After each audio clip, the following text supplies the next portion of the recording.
Reading with your kids. Hola, ni hao, konnichiwa, assalamu alaikum, shalom, mahaba, moni moli wanji, namaste, jumbo, bienvenidos. Hi, my name is Jedley, and this is the Reading with Your Kids podcast. We are coming to you from the oh-so-beautiful neighborhood of Reedville in the southwest corner of Boston, Massachusetts. We are so delighted and so very honored that you are joining us in our mission to help families grow closer through reading. Please be sure to tell all of your family and friends, your kids' teachers, their librarian, their principal, social worker, even the public librarian, all about the podcast. And please be sure to subscribe to the show on the iHeartRadio app, on Spotify, Amazon Music, Apple Podcasts, wherever you find your podcast. Our guests today are Lisi Harrison and Daniel Krause. They're here to celebrate 1, 2, 3, 4, I declare a thumb war. Before we invite Lisi and Daniel into the studio, we want to let you know that this episode of the Reading with Your Kids podcast is brought to you by Lucas and the Game of Chance, a thrilling middle grade novel written by Anthony L. Manna and illustrated by Donald Babish. Lucas and the Game of Chance is enthralling enough to read in one afternoon. The characters are fun, the setting is vivid, and the adventures the characters embark on is full of surprises and action. You and your kids are going to absolutely love this fast-paced adventure by Anthony Manna. Lucas and the Game of Chance, it's a Reading with Your Kids certified great read. It deserves a place in your family life. Actually, it deserves a place in your hands because you're not going to be able to put it down. Fantastic read. Lucas and the Game of Chance by Anthony L. Manna. This episode of the Reading with Your Kids podcast is also brought to you by a fantastic series of 3 books. It's The Power of series by Ruth Maley. And all 3 books in this series are Reading with Your Kids certified great reads. The Power of Kindness through the eyes of children. The Power of Gratitude, unlocking hidden treasures. And The Power of Positivity, the ABCs of a Pandemic. We really love these books. They are absolutely fantastic. The Power of series are books focused on essential character traits that children can use in their everyday lives. Every child has superpowers, and when they use their superpowers, they can make a difference in our world, one small step at a time. Check it out today. The Power of series by the award-winning author Ruth Maley.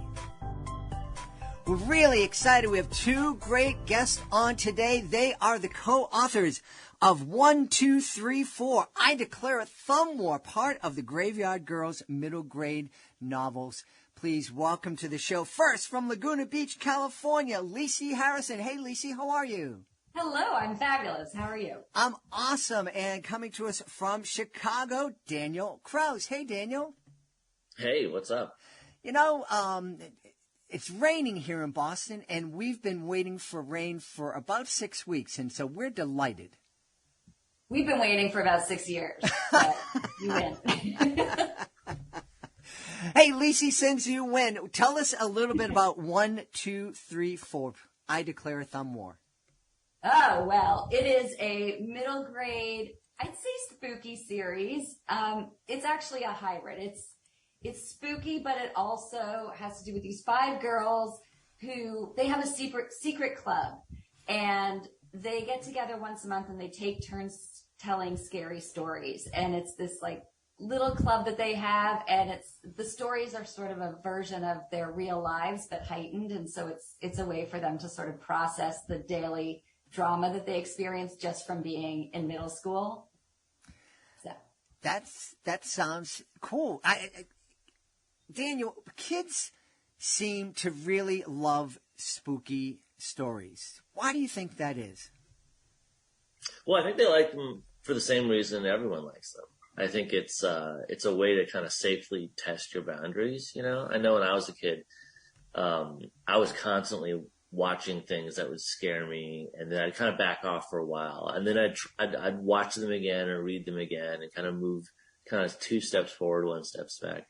And it was it was always a way to sort of test your limits. And I think as you grow up and as an adult even, you're still doing that with scary things. You're always testing your limits. And I think for me anyway, when I was in middle school, that was really the prime time for that in all sorts of ways. But certainly that was the time where I was really getting into horror and constantly kind of fighting against my own ability to take certain levels of scariness. Yeah. You reminded me, I loved spooky stories. There was an author based here in New England, Edward Rose Snow, and he wrote ghost stories that took place in different parts of New England that I could visit. And I loved them. And then I loved Stephen King and Anne Rice, and I would devour these books. And then the day I became a dad, I was in the middle of an interview with a vampire, I think, and my son came into the world, and that was just a great day. And then after everybody settled down and I went to pick the book back up, and I go, no, I don't want to go here now. And I haven't picked up a spooky book since. I think also in this series, it's a fun way to acknowledge that in middle school, you're so in your head. You have a lot of fantasies. And in some cases, there's the bully or the mean that you're either fantasizing about becoming them or fantasizing about blowing their heads off, right? And it's sort of a healthy, fun way to live out that fantasy.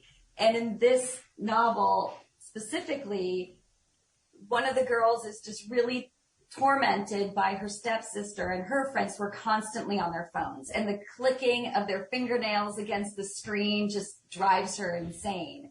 And so her scary story in this is an exaggerated version of what happens when you overtext and your thumbs fall off and then your thumbs attack you. And so it is scary for all the reasons that Dan said, and it's super entertaining. But I think in addition to that, it allows you to explore those fantasies of, oh, wouldn't I just love for that girl's thumbs to fall off and just kill her, which obviously you're not going to live out, but in your head, yeah, it's kind of scratching an itch, like that secret itch that you're not supposed to have, but you do because you're human. Yeah. I love the way you put that. You're scratching this itch that you're not supposed to have, but we all have it. Yeah. Hey, I'm curious, what was the inspiration, Lisi? What was the inspiration for the Graveyard Girl series?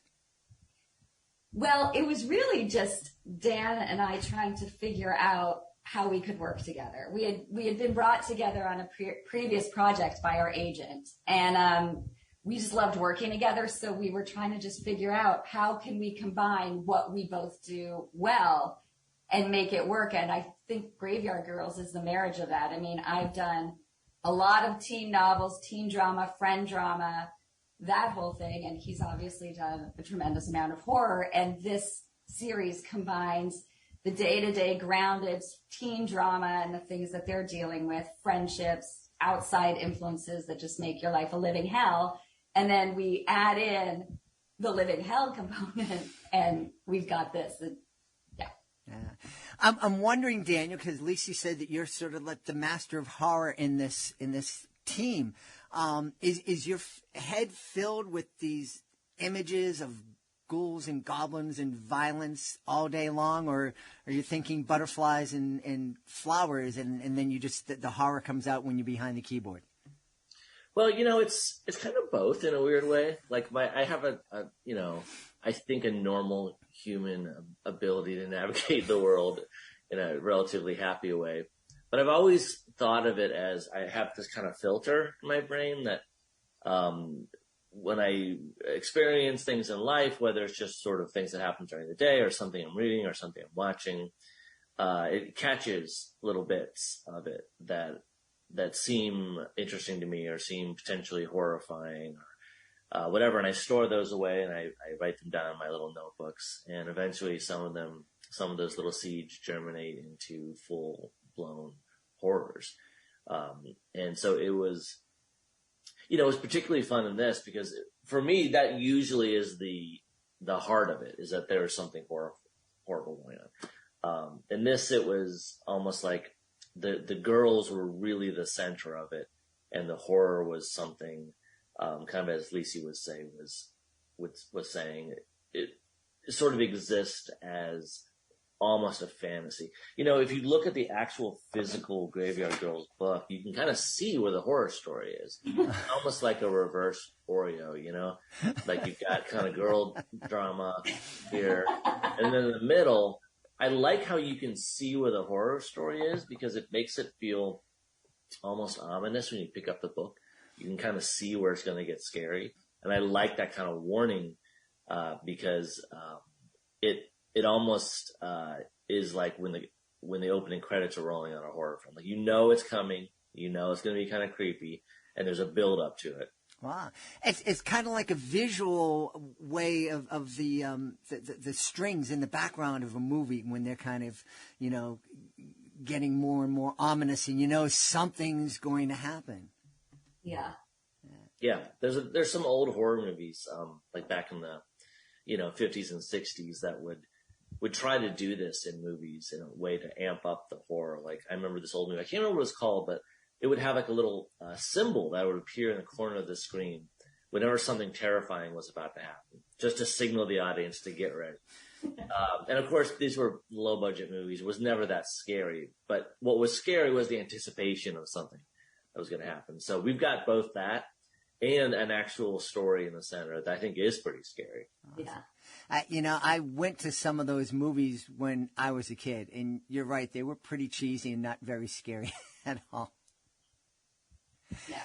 Lisi, I'm wondering, the idea of, I didn't grow up as a girl, but I worked in programs, after school programs and worked as a social worker. And growing up as a guy, you know, if you got angry at somebody, you just kind of went at it for 5 or 10 minutes and knocked each other around, and then it was over. But girls, they really kind of draw out the drama, and a little slight can kind of last for months or years. Was that part of the motivation for this story and this series? It's part of just the motivation of the characters in general. I will say, though, that a lot of boys, I'm raising boys right now, and they too get hurt. They just don't allow themselves to feel it. But it's in there, and it manifests as a future bar fight or, you know, a tire iron to the head down the road. It just looks different. So, but it's there. And I think somehow along the way, girls have been given permission to say it and feel it and wear it on their sleeves a little bit more. And the sensitivity. And also, I think, not to go too deep into this, but women are typically pitted against each other by society, whether it's like, who's more beautiful than you, who's more successful. Like, we have this level of competition that we don't choose, but is subconsciously and subliminally afflicted on us. And so it's easier to get bent out of shape because every comment or every thing you might do or wear wrong or look wrong or say wrong could be the end of you. You know what I mean? I feel like there's this conditioning that we have. So we're a little bit more on edge, I would say. I hope that that's changing, but it's very dramatic. There's a reason why I chose to write females, partly because I'm exercising my own demons. And in part because I want to help girls exercise these demons and realize that there's humor in it, or that humor is a tool that you can choose to deal with it, because it can be kind of funny. The same way that horror can be kind of funny. Like they all sort of strike this chord of there's humor in it, and humor itself is very dark. And so all the books I've written, there's a lot of painful feelings and things that girls are struggling with, but I always throw a lot of humor on it to make it, to just take the sting out of it and just offer another way to look at it.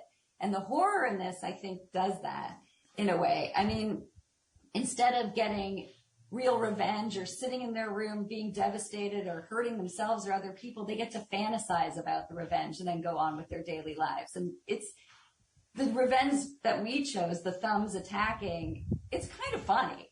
Like, it's absurd. And so I think the humor definitely, it's in there. Yeah. It's interesting. I've never heard anybody make that observation that women and girls are kind of pitted against each other and feel this kind of sense of competition. It makes perfect sense now that you mentioned it. it must be put a lot of pressure on women and girls. It does, and I think they don't even realize it half the time. It's just embedded in our hard drives in a way. You just don't know it's really happening unless you take the time to really think about it, or unless someone really points it out. But you feel like you could be replaced at any second for the smallest infraction. Bad outfit, bad comment, hook up with the wrong boy, say the wrong thing, like you're done. You're canceled. Like I think we were feeling canceled long before canceled was a thing. Well, that's a horrible way to feel, and something we should definitely. It really is. I mean, and let's. I'm glad you're created this book to hopefully help girls and women get over that and help us as a society move forward. It's interesting that, Lisi, you told us that your agent put you together working on a project. How does a collaboration work? You're in Chicago, Lisi's in California. Are you sending notes back and forth? Do you give her horrible ideas and she puts the sentences together, or vice versa? Or how does that process work? Well, what I do is I write some pages and then I drive to California and hand it to her. So it takes a really long time. We started this book in 1992. No, it's pretty much what you'd expect.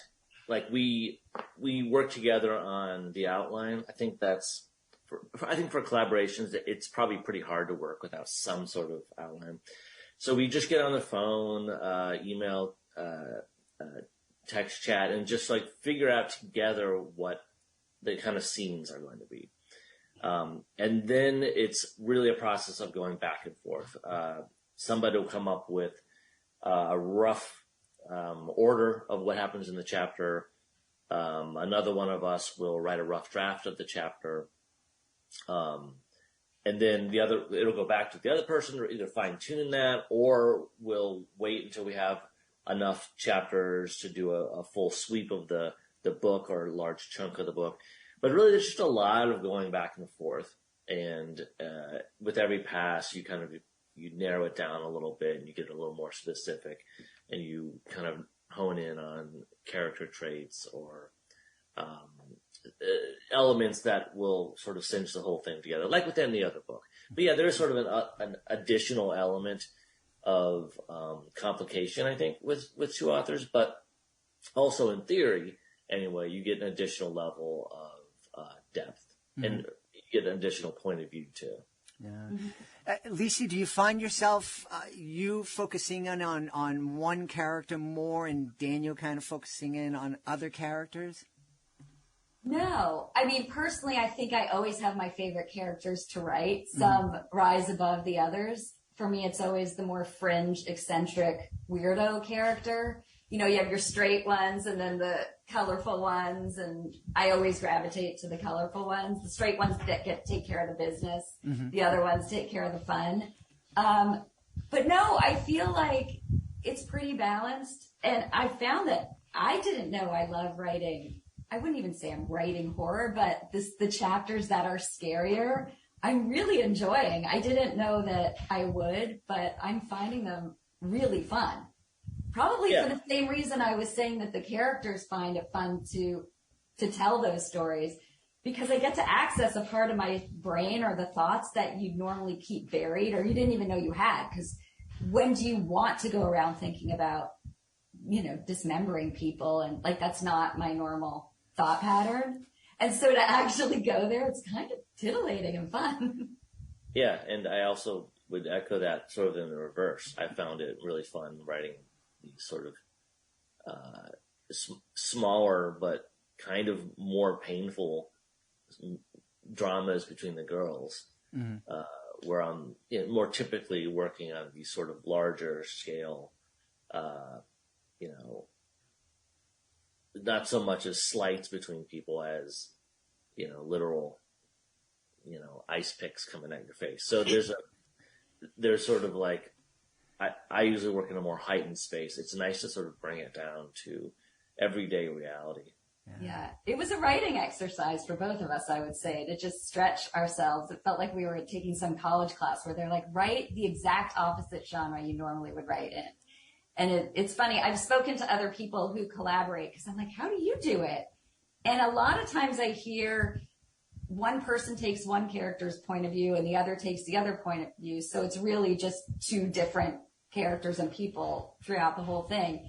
And we've taken all the points of view. Like we've equally done it. It's just interesting. It's been a really fun learning curve. Yeah, I think if you were writing a bunch of characters who are all from a first person perspective with radically different voices on the page, first person I type of voices, I can see that making some more sense to take individual characters. But when writing the sort of third person, as we do for most of the characters, it has made more sense to sort of master all of them, I think. Yeah. Well, it certainly seems to have worked, and it seems like you folks are having a lot of fun with it, too. I'm curious, Daniel, what's the plans? Is there, it's going to be 3 books in the series, 5 books in the series? We're just going to keep writing until they tell us to stop idea. Well, there's 5 girls in the club right now anyway. So we're on the hook for 5 of these. After that, we don't know. It'll depend on a lot of factors, but there's certainly going to be 5. Yeah, each girl gets her own sort of book where every character in each book has a story arc, but each girl gets her own book in that it's her turn to tell the story. So that story is a heightened version of her experience in that. So you'll get 5 characters each telling a story. Neat. That sounds really, really neat. Any thoughts of collaborating on together on a different project? No way. I'm just kidding. Out of here. Yeah, it's always possible. It's super fun. Yeah, we're having a good time. We work well together. It's really fun. We have to get through these 5. We have to survive these 5. Because we both have a lot of other projects we're working on. So this is, we're just trying to do the best job we can. Provided we haven't started hating each other by book 5, then anything's possible, yeah. I think the love will just get deeper. Well, there you go. Yeah. It's obvious that you guys are having a lot of fun. Just looking at both of your smiles as you're talking about the process, as you're talking about the characters and the stories. So I'm excited for what's going to be coming next from both of you. Tell us, Daniel, where can we go to find out more about you and find out more about 1, 2, 3, 4, I Declare a Thumb War? For me, I just have a regular old World Wide Web internet website, danielkrause.com. That can tell you everything you need to know. And there's a space on there for Graveyard Girls, so that's one place you could go to learn about the series. Yeah. And Lisi, how about you? Where can we find you online? Daniel Krause. I'm at LisiHarrison.com. All right. Well, we've had a great time speaking to the authors of 1, 2, 3, 4, I Declare a Thumb War. It's part of the Graveyard Girls middle grade novel series. Our guests have been Lisi Harrison and Daniel Krause. My friends, thanks so much for being with us. Thank you very much. This was fun. My pleasure. Anytime. Please be sure to join us for the next episode of the Reading with Your Kids podcast. Our guest will be Nicholas Solis. He'll be here to celebrate My Town, Mi Pueblo. That's the next episode of the podcast.